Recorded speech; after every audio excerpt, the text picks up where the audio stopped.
For decades, a shadowy figure terrorized communities across California, leaving a trail of fear and unanswered questions.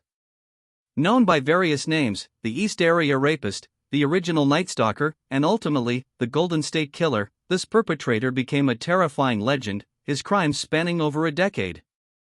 This is the story of a relentless hunt for justice, a narrative defined by evolving investigative techniques and the enduring hope that even the coldest cases can find resolution. The earliest known crimes attributed to this individual began in the mid-1970s, primarily in Sacramento County, California. Initially, the perpetrator was known for a series of burglaries and sexual assaults, often targeting homes in quiet suburban neighborhoods. The brazen nature of these acts, committed under the cover of darkness, instilled a profound sense of insecurity throughout the region.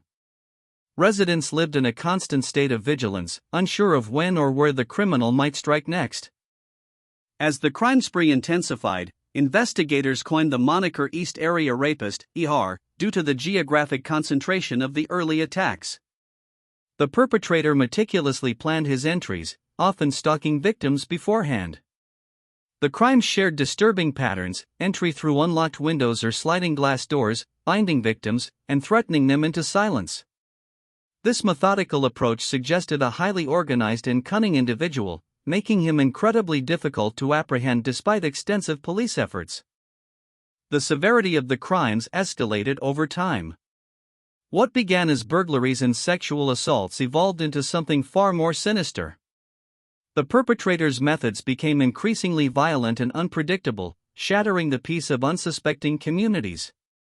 This escalation fueled greater public alarm and frustrated law enforcement, who struggled to link the seemingly disparate attacks across different jurisdictions.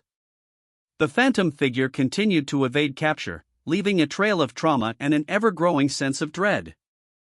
Around 1979, the attacks appeared to shift dramatically, moving south from Sacramento County into various regions of Southern California.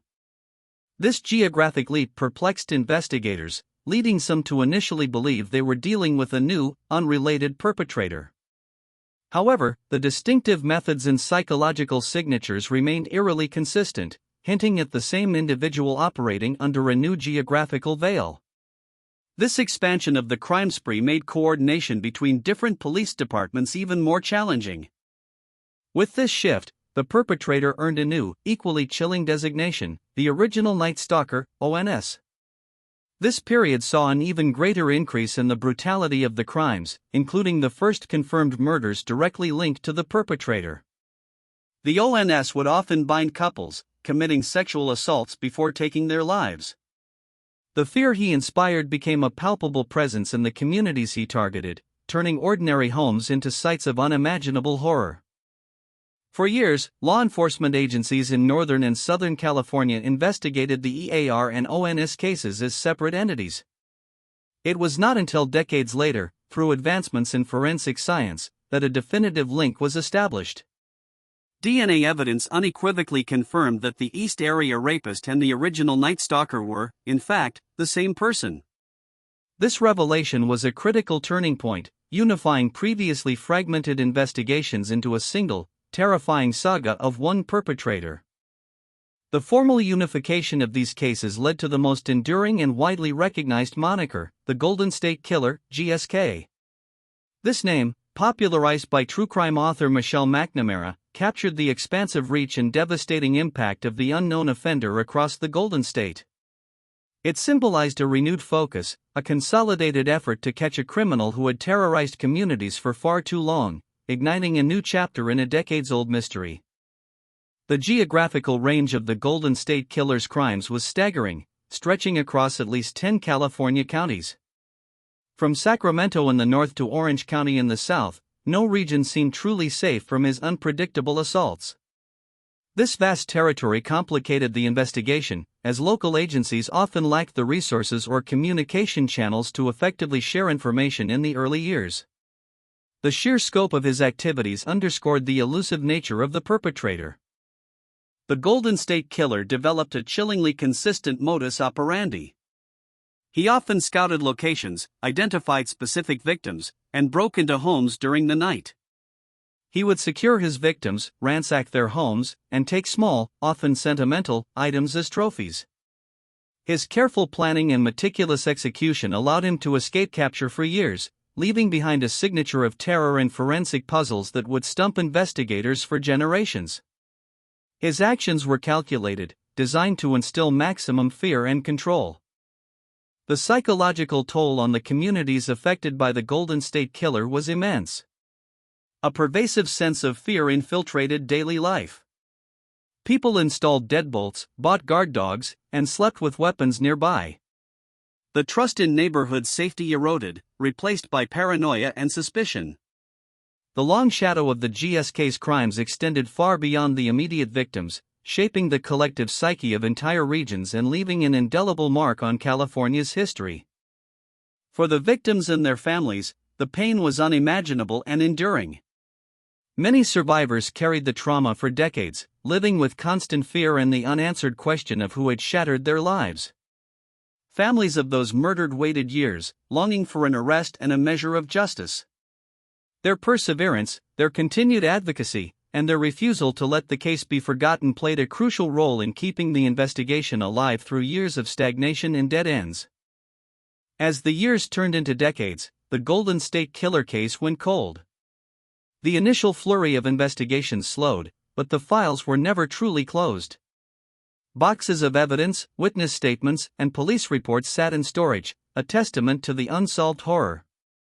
Dedicated detectives, some new to the force, others veterans who had worked the case from the beginning, periodically revisited the evidence, hoping for a new lead or a technological breakthrough that could reignite the investigation. The silence that followed the last confirmed GSK crime was deafening. For many, it brought a fragile peace, but for law enforcement and victim advocates, it only deepened the mystery. Where had the killer gone? Had he died, or simply stopped? The lack of new activity, coupled with the absence of a suspect, created a unique challenge. Without fresh leads, the case languished, becoming a symbol of the limitations of conventional police work in the face of a highly elusive criminal. Despite the dwindling leads, a core group of determined detectives and investigators refused to give up. They became custodians of the cold case, driven by a profound commitment to the victims and their families. These individuals spent countless hours poring over old reports, re-interviewing witnesses, and re-examining evidence with fresh eyes. Their dedication transcended departmental boundaries and personal careers, becoming a testament to the unwavering pursuit of justice against overwhelming odds. The advent of DNA forensics revolutionized criminal investigations. In the Golden State Killer case, DNA evidence was recovered from several crime scenes, providing an invaluable biological signature of the perpetrator. This microscopic material, unseen by the naked eye, held the key to unlocking the identity of the elusive criminal. While initial DNA profiling helped confirm the link between AR and ONS, it did not immediately provide a name, becoming a crucial piece of the puzzle that still needed to be matched. However, in the early days of DNA forensics, its utility was limited to matching crime scene samples to known offenders already in criminal databases, or directly to a suspect. The Golden State Killer's DNA, while unique, produced no immediate hits in state or national databases, suggesting he was either never arrested for a crime that would require DNA sampling, or his profile simply wasn't in the system. This early limitation meant the DNA evidence, though powerful, remained a silent witness for many years. Despite these obstacles, law enforcement refused to be deterred. The case remained a top priority for various task forces and cold case units across California. They kept the DNA samples secure, understanding their potential, and continued to explore every conventional avenue of investigation.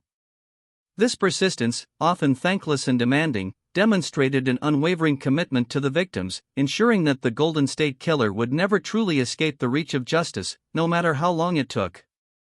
The 21st century ushered in the digital age, bringing with it unprecedented advancements in data processing and genetic technology. The rise of public genealogy websites, where individuals could upload their DNA to find relatives, inadvertently created a new frontier for forensic investigations. This emerging technology offered a radical new approach to cold cases, transforming the silent DNA evidence into a potential roadmap to the perpetrator's family tree, breathing new life into the stalled GSK hunt.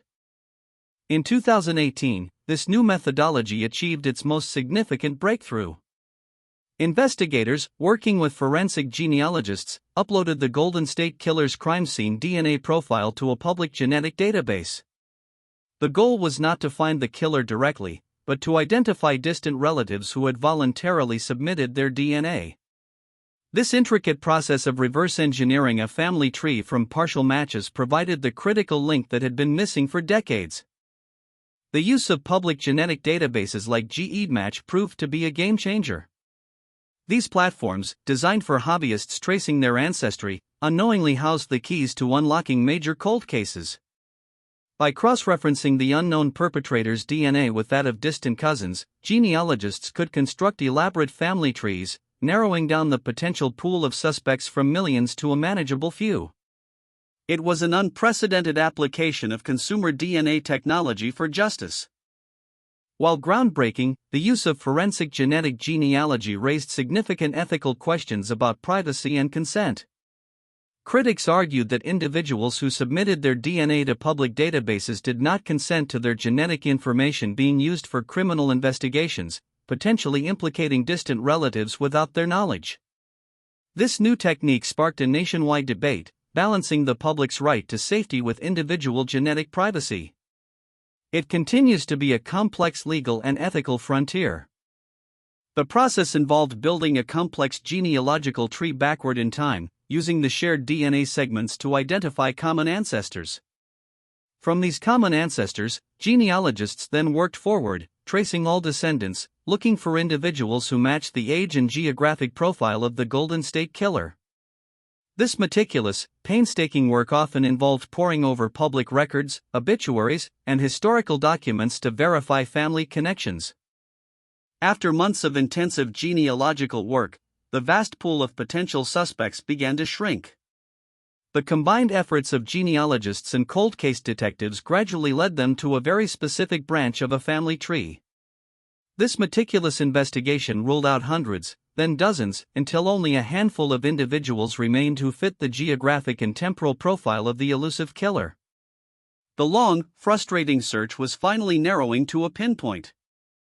The painstaking genealogical work eventually identified a strong potential candidate, Joseph James DeAngelo Jr. He fit the age profile, had lived in areas where crimes occurred, and even had a background in law enforcement, which could explain his ability to evade capture for so long.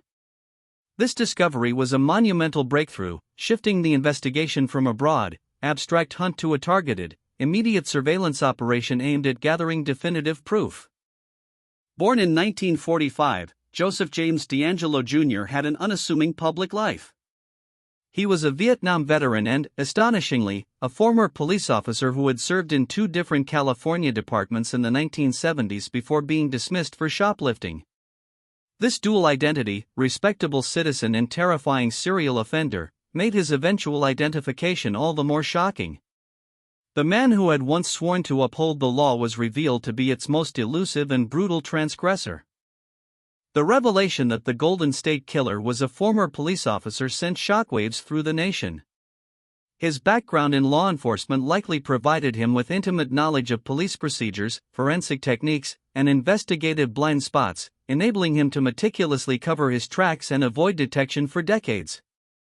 This understanding of police work was a critical factor in his ability to elude capture, adding another layer of chilling calculation to his horrific crimes. Once DeAngelo was identified as the prime suspect, law enforcement began a period of intensive, discreet surveillance.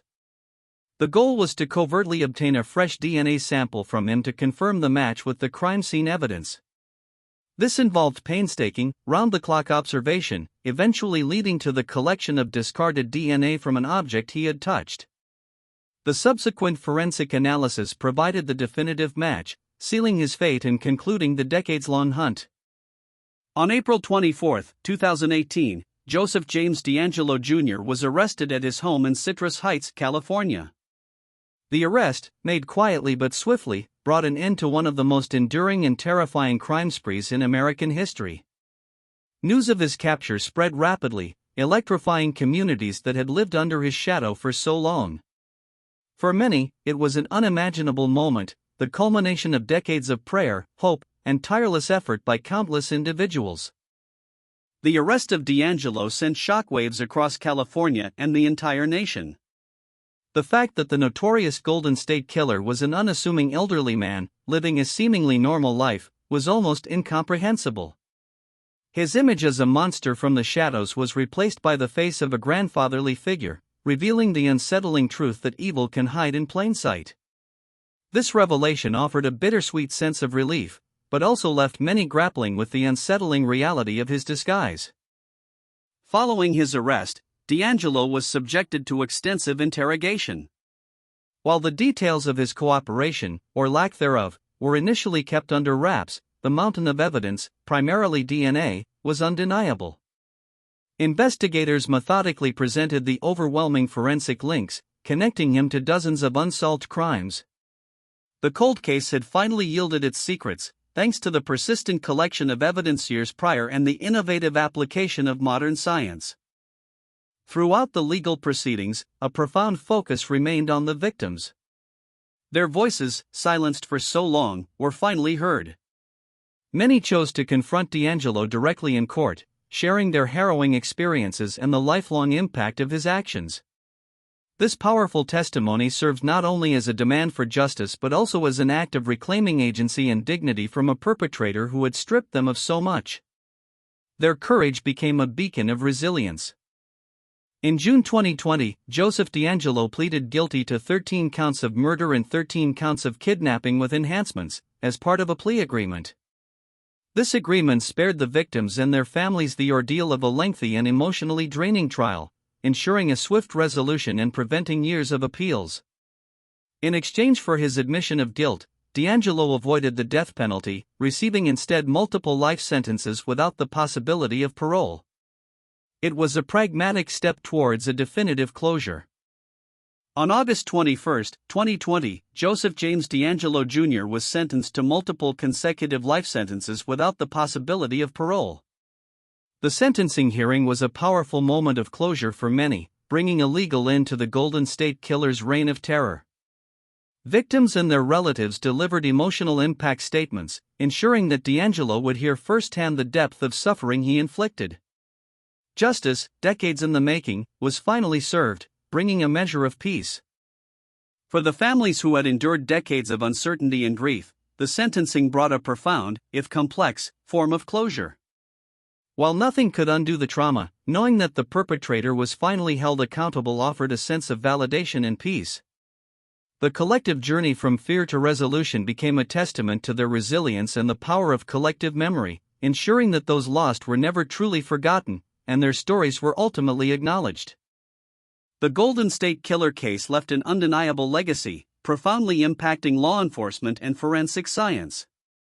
It became a landmark example of how cold cases, even those spanning generations, can be solved through innovative methods.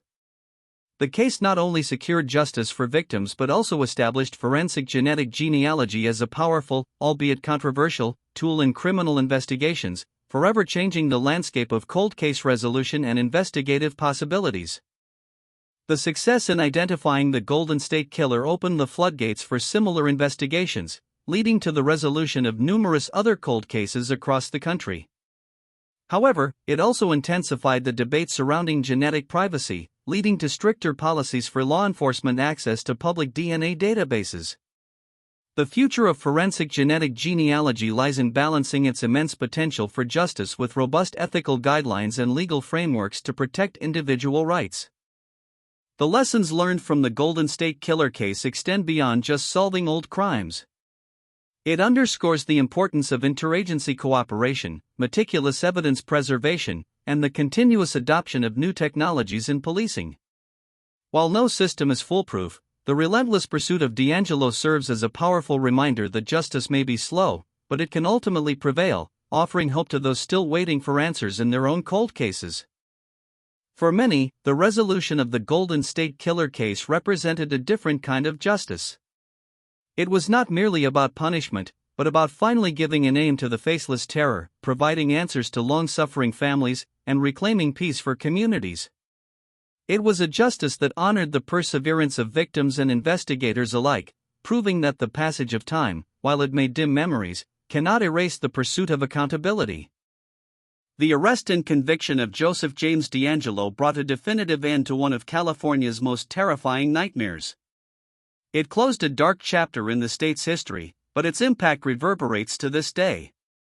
The case is a stark reminder of human cruelty, but also a profound testament to human resilience, the dedication of law enforcement, and the transformative power of scientific innovation in the quest for truth. Reflecting on the Golden State Killer case, it stands as a complex tapestry of crime, investigation, and eventual resolution. It highlights the evolution of criminal forensics and the tireless human spirit that drives the pursuit of justice. For every unsolved mystery, this case offers a glimmer of hope that with persistence, ingenuity, and a little help from technology, even the most elusive perpetrators can ultimately be brought to account, and their victims finally afforded peace. The story of the Golden State Killer is ultimately a story of perseverance. The perseverance of the victims who never gave up hope, the perseverance of investigators who refused to close the book, and the perseverance of science itself, continuously pushing boundaries. It's a powerful narrative about how collective dedication, even across decades, can overcome seemingly insurmountable odds, turning a chilling legend into a solved case and delivering long-awaited justice.